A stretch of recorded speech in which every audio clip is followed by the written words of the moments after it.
Conversando com Leonardo Neto, jornalista, escritor, que vai conversar aqui nesse Além do Expediente de um trabalho no meio editorial que ele também faz. Ele é uma referência no meio editorial, pela sabedoria que tem, pela circulação que tem entre as editoras e tudo mais.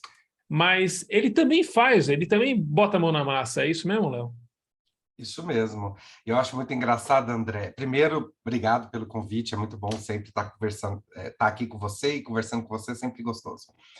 E é muito engraçado que levantei uma sobrancelha assim, quando você falou que eu sou escritor, porque eu não me acho aí escritor. Embora tenha um livro publicado, não me faço escritor, não. Ainda não tenho essa capacidade, não. Ah, já falei, agora faz mais. Não tem como consertar. Mas aí a gente poderia estar falando do seu livro, que está aqui. Olha que lindo que ele é. Não é? Mas não é desse livro que a gente vai falar, é isso? Não é. Assim que saí do Publish News, eu fui convidado para assumir a coordenação editorial de uma coleção de livros que saem nos formatos e-book e audiobook. Essa coleção se chama Mini Pops. São sempre histórias curtas. A ideia é que os audiolivros tenham coisa de meia hora para consumo rápido, assim. E aí meu nome agora aparece aqui, ó. Cadê? Tá aí, Coordenação editorial, coordenação Leonardo editorial. Neto. Que chique. Eu fico todo orgulhoso. Vai estar preto e branco, né? Porque, Tá no afinal de Kindle, né? contas, é o Kindle. Esse aqui é um Monteiro Lobato, mas tem conteúdos originais, Dentro da coleção, a gente criou uma que isso foi uma ideia minha, inclusive, chamada Documentos do Brasil, que a gente pega diversos documentos. Então, tem ficção, tem não ficção. A não ficção dentro desses documentos, tem alguns conteúdos inéditos, tem uma trilha dentro da coleção voltada para Enem. Então, é uma coleção muito grande, assim, de 300 e poucos títulos, sempre curtinhos, assim, de até 30, 40 minutos no máximo. E eu tô super entusiasmado com isso, tá dando tudo certo. Até agora não teve nenhum atraso. Olha, é um trabalho que eu nunca tinha feito, né, André? Eu me fiz jornalista, me formei em jornalismo, daí fui trabalhar com assessoria de imprensa, que é onde nós nos conhecemos. Da assessoria de imprensa eu fui para o Publish News, fiquei lá 8 anos e nunca tinha trabalhado uma, com, na produção editorial em si, né? Na produção editorial de livros. E aí tá interessante, assim, porque coordeno uma equipe grande, majoritariamente de mulheres, revisoras, preparadoras, o capista menino, diagravadores, porque o livro também sai em formato de e-book, né? E um estúdio, que é a Narratix, um estúdio excelente, por sinal, recomendo muito. Tem um pouco trabalho com eles, que eles sempre entregam uma coisa tão redondinha. E aí ter certeza de que, primeiro, isso vai sair com qualidade, e segundo, que isso vai sair no prazo, né? Que são prazos meio rígidos. Então, fico ali acompanhando planilha de saber se algum processo atrasou, e se atrasou, quem é que eu tenho que cobrar para a coisa voltar para os eixos, né? Então, estou nessa função meio que de maestro, assim, e é interessante. Eu nunca tinha feito, e para mim aprender é sempre bom.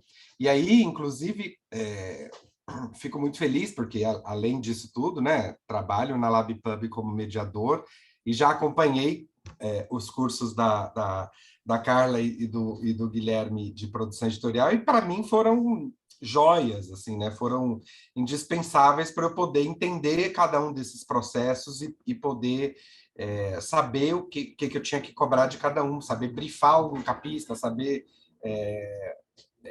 a partir da seleção do título, falar, olha, para as pessoas que foram lidar com o texto, né?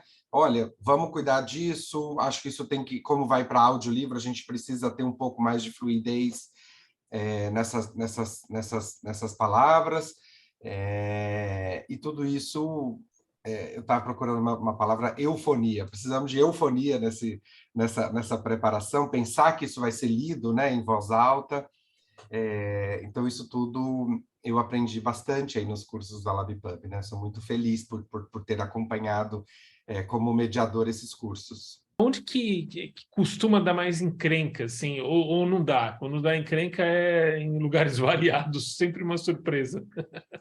O que me deixa sempre ansioso é o que demora mais, né? Que é a narração, a gravação do e-book, do audiolivro. Eles têm que E é sair concomitantes, tem que lançar o e-book e o audiolivro juntos. sim, eu tenho que entregar sempre os pares, né?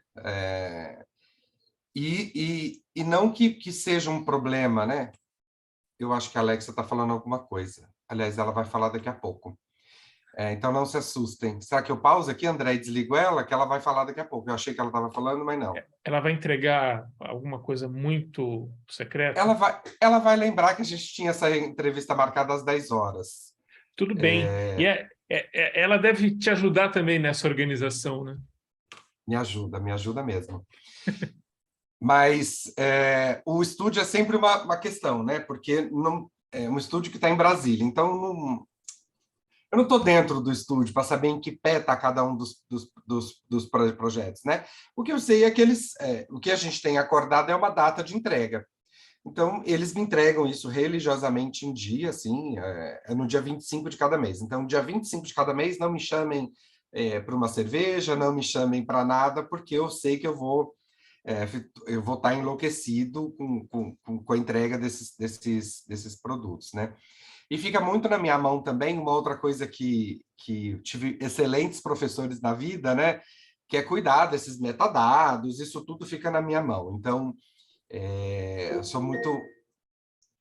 Lembrando a você de entrevista. Ah lá. Lembrando a você de entrevista. E sou muito grato por pessoas que passaram na minha vida, tipo o Ricardo Costa, né? Que sempre tivemos altos papos sobre metadados. Ricardo Costa que cuida da Metabooks aqui no Brasil. E aí, toda vez que eu estou fazendo coisas ali, eu me lembro muito dessas nossas conversas, assim. Então, é outra coisa que está na minha mão. Então, o que eu faço adianto ao máximo que eu posso os metadados da entrega do dia 25 do mês de agosto já estão lá todos bem redondinhos, aí fico só esperando os arquivos. E aí, quando os arquivos chegam, é um Deus nos acuda para poder subir tudo e entregar no dia 25, né? Léo, você está, acho que há mais de uma década acompanhando de perto o meio editorial. Essas preocupações que você está vivenciando agora, elas praticamente não existiam 10 anos atrás, né? Quando a gente falava de livro ali, era basicamente o papel, né? E a preocupação talvez maior, a relação com gráfica, tal, onde também, né, moram encrencas. E agora o e-book e o audiolivro são o meio editorial já está todo mergulhado nisso ou é uma coisa que está avançando? Acho que quem não está totalmente mergulhado no livro digital, no formato e-book, está pelo menos uma década atrasado mesmo, né? Esses dias eu estive conversando com uma pessoa e que tem livros muito interessantes, assim, né? Eu fiquei entusiasmado por ler os livros dele, só que a maioria já estavam esgotados, e só tinha no formato papel. Ou seja, se tivesse isso no formato digital, e eram livros autopublicados, né? Que podia estar muito bem no formato de e-book, mas não estavam. Então, é impossível você ler o livro do cara, porque a menos que você compre num sebo, né? Porque não tem para vender, se tem para vender é difícil de achar, e não tem no formato digital. E são livros que foram lançados há 2, 3 anos atrás, sabe?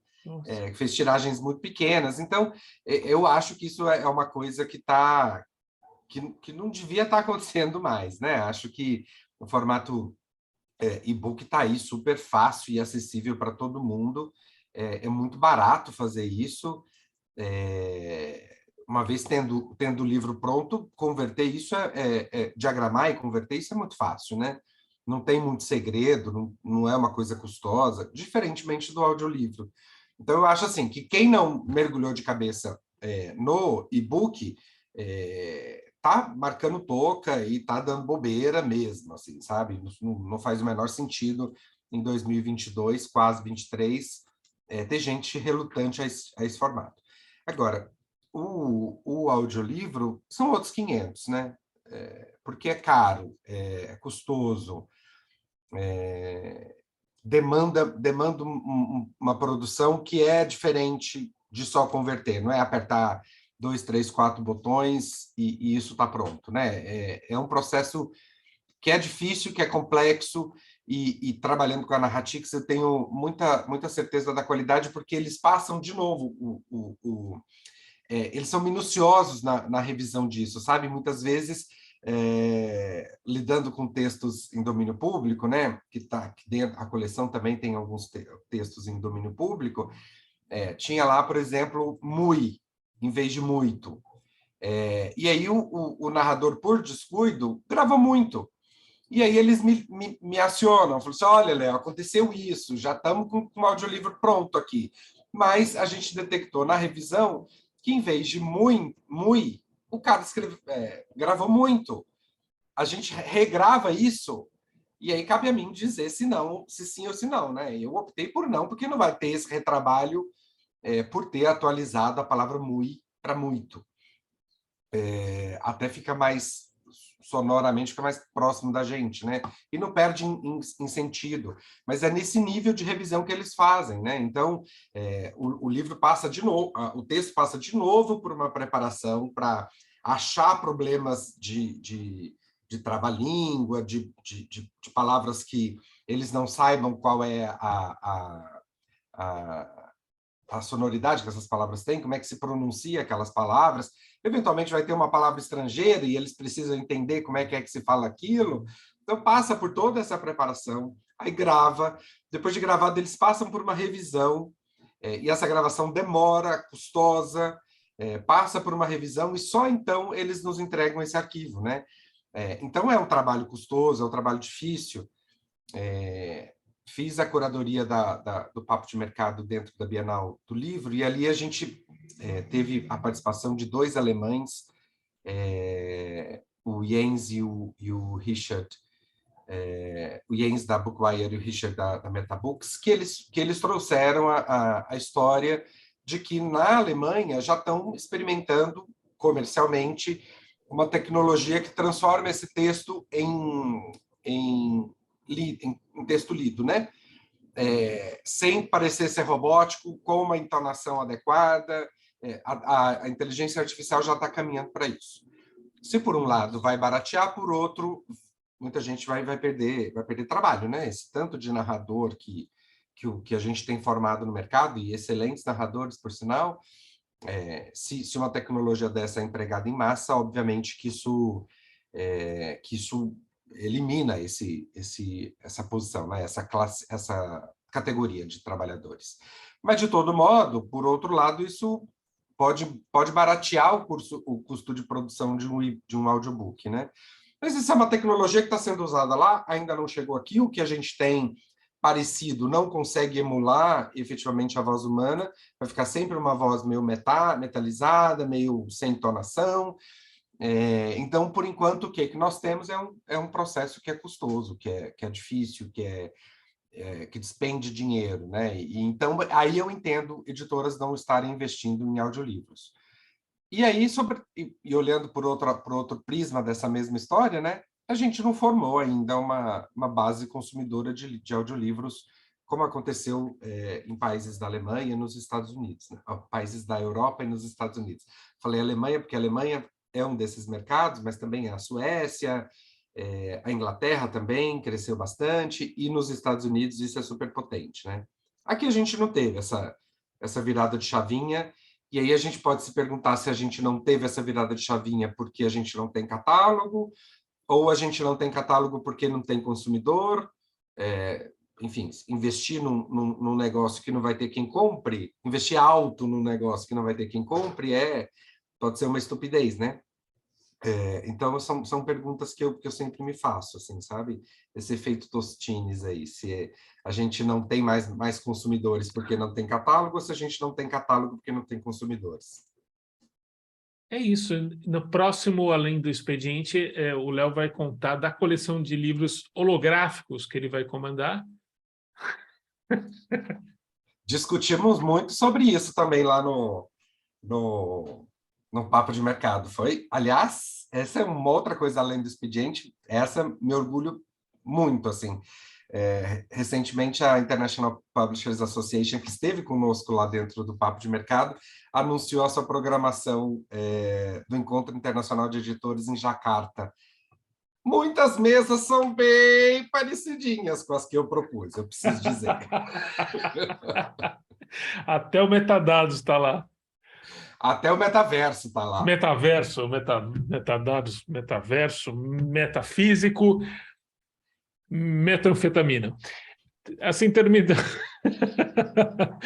assim terminamos esse Além do Expediente. Obrigado, Léo. Beijo, obrigado você.